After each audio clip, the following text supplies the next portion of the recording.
Assalamualaikum warahmatullahi wabarakatuh. Perkenalkan, nama saya Cecep Supriyatna dari Universitas Islam Negeri Sunan Gunung Jati Bandung, jurusan Manajemen Keuangan Syariah, NIM 11992300024. Di sini saya akan menjawab beberapa pertanyaan soal UTS dari mata kuliah Bank dan Industri Keuangan Non-Bank. Pertanyaan yang pertama, sebutkan dan uraikan tugas Bank Indonesia.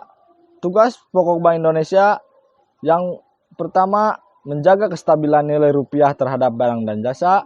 Yang kedua, menjaga kestabilan nilai rupiah terhadap mata uang negara lain.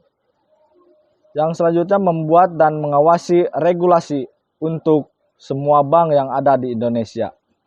Pertanyaan yang kedua adalah apa yang dimaksud dengan OJK? Jelaskan pula tujuan, fungsi, dan tugas OJK. Pengertian Otoritas Jasa Keuangan atau OJK adalah lembaga negara yang memiliki fungsi dan tugas dalam menerapkan sistem regulasi pengawasan industri jasa keuangan secara terintegrasi. Tujuan terselenggaranya dibentuknya OJK dengan tujuan agar keseluruhan di dalam sektor jasa keuangan terselenggara secara teratur, adil, transparan, dan akuntabel, mampu mewujudkan sistem keuangan yang tumbuh secara berkelanjutan dan stabil, dan mampu melindungi kepentingan konsumen dan masyarakat.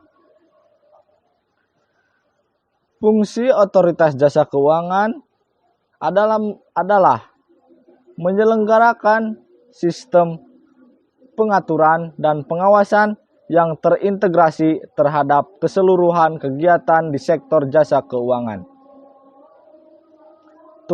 Tugas Otoritas Jasa Keuangan adalah melakukan pengaturan dan pengawasan terhadap kegiatan jasa keuangan di sektor perbankan, sektor pasar modal, dan sektor IKNB atau industri keuangan non-bank.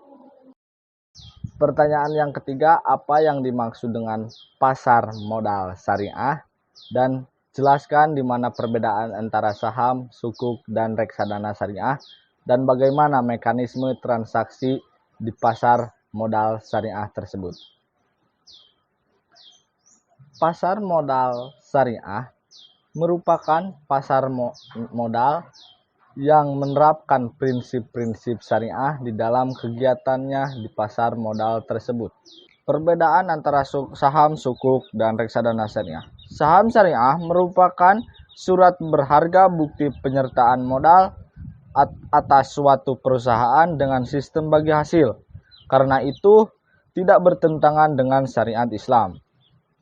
Obligasi syariah atau sukuk merupakan sertifikat atau bukti kepemilikan bersama atas aset tertentu dengan sistem bagi hasil.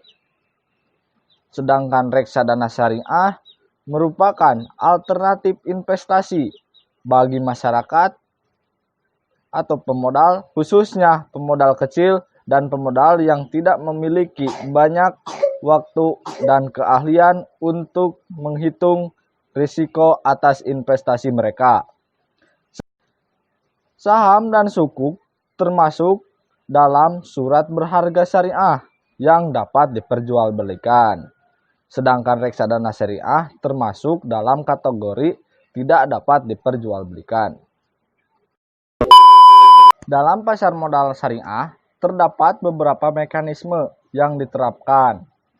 Yang pertama, transaksi berbasis non-riba. Yang kedua, hanya memperjualbelikan efek syariah. Yang ketiga, terhindar dari praktik spekulasi. Yang keempat, hanya perusahaan yang sesuai dengan syariah. Yang kelima, akta jual beli berdasarkan pada akad yang jelas. Pertanyaan nomor 4, bolehkah asuransi syariah dibawa di tengah jalan?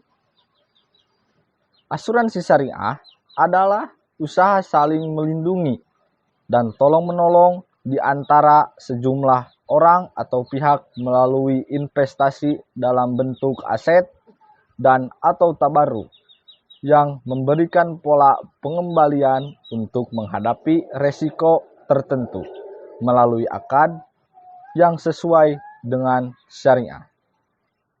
Jadi, di dalam asuransi syariah, itu sebetulnya dana tersebut bisa saja dibawa di tengah jalan.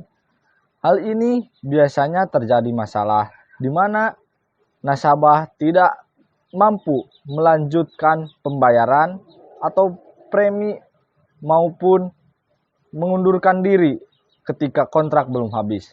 Maka dana tersebut bisa dikembalikan. Cukup sekian penjelasan dari saya. Mohon maaf bila ada kesalahan. Jangan lupa like, comment, and subscribe. Wassalamualaikum warahmatullahi wabarakatuh.